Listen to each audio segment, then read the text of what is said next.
Je vous emmène aujourd'hui à Saint-Malo, voilà le chevet de la cathédrale.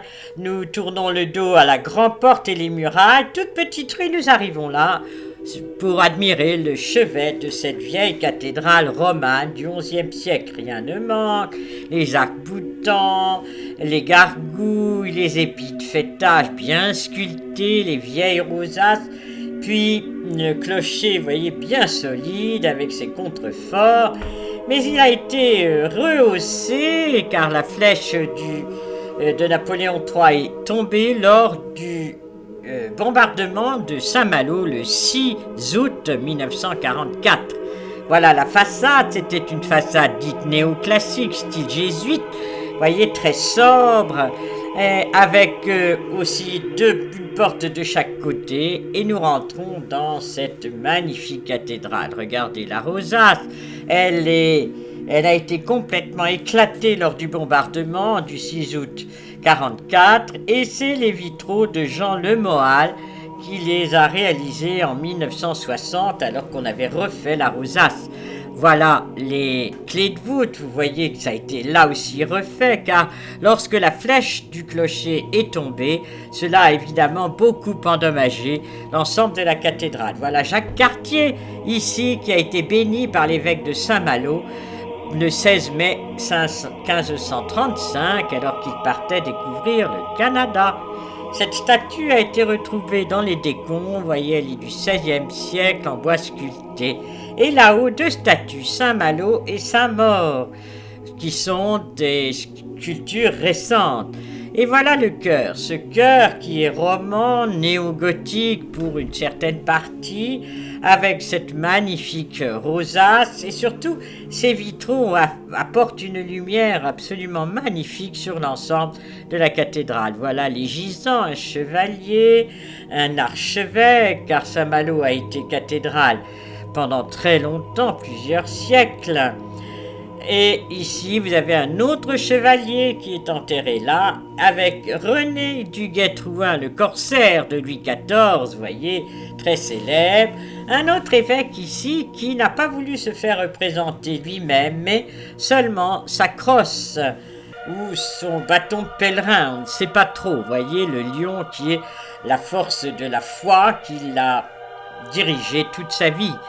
C'est assez curieux comme tombe. Puis Jacques Cartier, 1491-1557, avec les armes de France et de Bretagne. Vous voyez, c'est magnifique. Ça, c'est une Pietà en plâtre, 19e.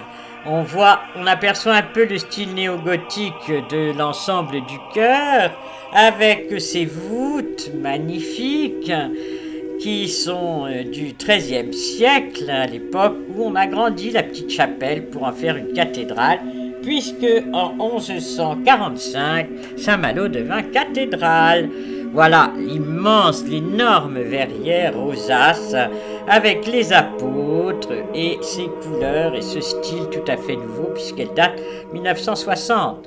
Derrière le chœur, dans le déambulatoire, vous voyez qu'il y a beaucoup de pierres tombales prévues pour les futurs évêques ou prêtres ou de Saint-Malo qui vont desservir cette cathédrale Saint-Vincent.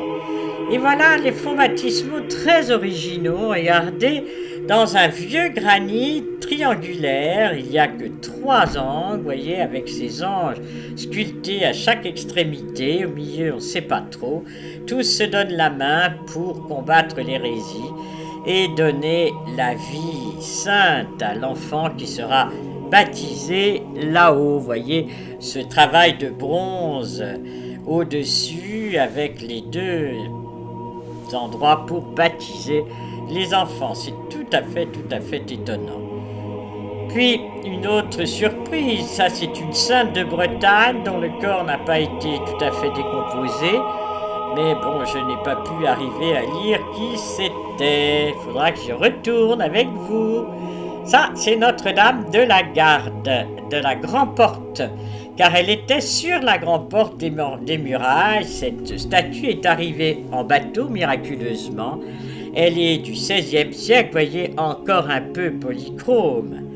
Là, c'est le baptistère avec ce baldaquin tout à fait étonnant, bois sculpté 18e, puis là-haut aussi cet hôtel 18e typique de l'époque de Louis XV, avec les marbres, les colonnes en marbre et la balustrade en marbre aussi. C'est magnifique. Puis là, à l'entrée, regardez ce vieux bénitier extraordinaire, avec ces petits personnages à peine sculptés ou alors trop vieux. Est-ce que ça remonte au 8e ou 9e siècle? Est-ce que c'était avant d'être un baptistère, un bénitier? Enfin, toute la question est là. L'orgue est tout neuf, 1977. Les 5 cloches sont aussi toutes neuves, elles ont été inaugurées en 2019, donc vous voyez, il y a très peu d'années. Et là, le clocher a été surélevé aussi en 1970. Ici, vous avez le cloître roman, ce qu'il en reste en tout cas. Je vous dis au revoir, à bientôt pour une autre visite.